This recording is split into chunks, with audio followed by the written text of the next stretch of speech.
ঘণ্টায় ১৩৫ কিলোমিটার বেগে মঙ্গলবার সকাল ৬টার দিকে সেন্ট মার্টিন, কুতুবদিয়া, টেকনাফ ও কক্সবাজার সদরে আঘাত হানে ঘূর্ণিঝড় মোরা। বাতাসের তীব্রতায় ভেঙে পড়ে ঘরবাড়ি ও গাছপালা। মোরার আঘাতে প্রবাল দ্বীপ সেন্ট মার্টিনে ব্যাপক ক্ষয়ক্ষতি হয়েছে। ভেঙে গেছে ৭০% ঘরবাড়ি।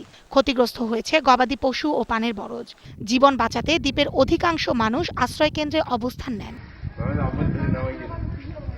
কক্সবাজারের কুতুবদিয়া, মহেশখালী, পেকুয়া, রামু, উখিয়া ও টেকনাফে অন্তত ২০,০০০ ঘরবাড়ি বিধ্বস্ত ও বিপুল পরিমাণ গাছপালা ভেঙে পড়েছে।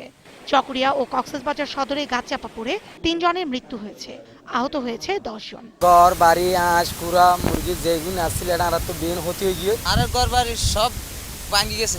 ছোট ছোট বাচ্চাগুলো নিয়ে চলে গেছে, আমরা বসে রয়েছি। এদিকে সেন্ট মার্টিন, সাবরাং ও শাহপরীর দ্বীপ, মহেশখালীর ধলঘাটা, মাতারবাড়ি, পেকুয়ার উজানটিয়া ও কুতুবদিয়ার বিস্তীর্ণ এলাকায় গাছপালা উপড়ে গেছে। অনেক স্থানে বন্ধ রয়েছে সড়ক যোগাযোগ। লন্ডভন্ড হয়ে পড়েছে বিদ্যুৎ ব্যবস্থা। টেকনাফ, সাবরাং এবং সেন্ট মার্টিন এলাকায় আমাদের বেশ কিছু কাঁচা ঘরবাড়ি ধ্বংস হয়েছে, নষ্ট হয়েছে। গাছপালা উপড়ে গেছে এবং রাস্তাঘাট অনেক সময় অবরুদ্ধ হয়ে আছে। চট্টগ্রাম বন্দরের বহির্নোঙরে জাহাজ থেকে পণ্য খালা সারাদিন বন্ধ থাকে। তবে ৮ ঘন্টা বন্ধ থাকার পর চট্টগ্রাম শাহ আমানত আন্তর্জাতিক বিমানবন্দরে শুরু হয়েছে বিমান ওঠানামা। স্বাভাবিক রয়েছে ঢাকা চট্টগ্রাম রেল যোগাযোগ।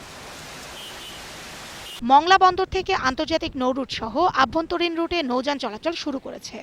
দুর্যোগ কিছুটা কেটে যাওয়ায় সাইক্লোন শেল্টার থেকে ফিরতে শুরু করেছে আশ্রয় নেওয়া মানুষেরা।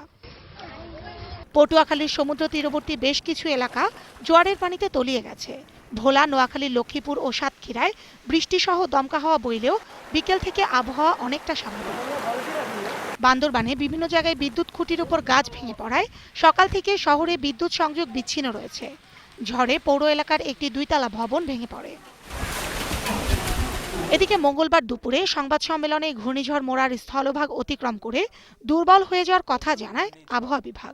এটি ধীরে ধীরে বাংলাদেশের অভ্যন্তরেও নিম্নচাপে পরিণত হয়ে যেতে পারে, দুর্বল হয়ে যেতে পারে। ফারজানা শ্রাবন্ত, ২১ টেলিভিশন।